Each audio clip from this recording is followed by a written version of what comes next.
Welcome to my 16th ever Wild Watches video. This one took a long time coming. It was about a month exactly, around 2 days after, and I finally got around to recording the damn thing. And that's shocking because of how many movies I actually watched in the month of April. But anyways, I will talk about them individually, starting now. The first movie I watched was Bigfoot at Holler Creek Canyon. Now, this is still kind of it is a bad movie. It had some good ideas going with it for the Bigfoot attacking this group of teens and the teens being somewhat broken apart as their friendship is unraveling, but come on, we just want to see some Bigfoot action. I think there were some decent kills. A lot of it was hard to see because of the video quality, but hey, it has a lot of Bigfoot carnage, so there's that. The second movie I watched was Death Race 2000. This is, I believe, the third or fourth, maybe second time I watched it. I don't even know. And it's a very well-made movie. It's a very self-aware. It has a lot of social satire that works well for what it was trying to get across.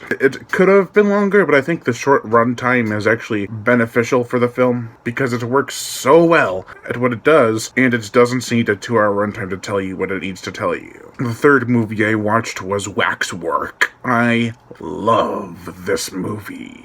This time around, I watched the Vestron video release, and it gave me a whole new appreciation for the film. The video quality just amplified it. I love this movie. The fourth movie I watched was Snake Man, also known as Snake King. Now, I used to be on the iffy side of this movie, but now I really like it.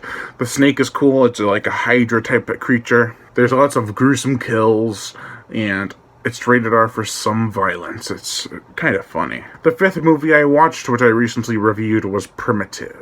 And this was a very interesting movie. It had a lot of interesting ideas that worked well. Reggie Bannister was awesome, the directing was awesome, the cinematography was awesome, the monster was awesome, the effects were awesome, the gore was awesome. It's just a really solid movie overall. The sixth movie I watched was Tremors. Yeah, I can't make it a year without watching all these movies. They're so much fun. I grew up watching Tremors 1 to 4.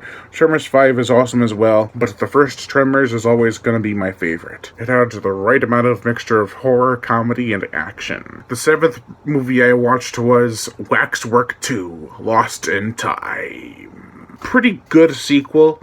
Some of it has lost its charm, especially because it just took like 4 years to get to the dang thing made. And some of the actors went on to do other things and had some messy relationships revolving the director. But I still think this is a solid movie. Not the best 90s horror movie, but it certainly is not the worst. And, believe it or not, that is it! Those are the movies I watched in the month of April. I know it's a short list, but I've already watched more movies in the month of May than I have in April, so that's a plus. I am Brian Gatto, host of Horror Show Entertainment. Make sure to like my Facebook page in the description below and to leave comments and subscribe.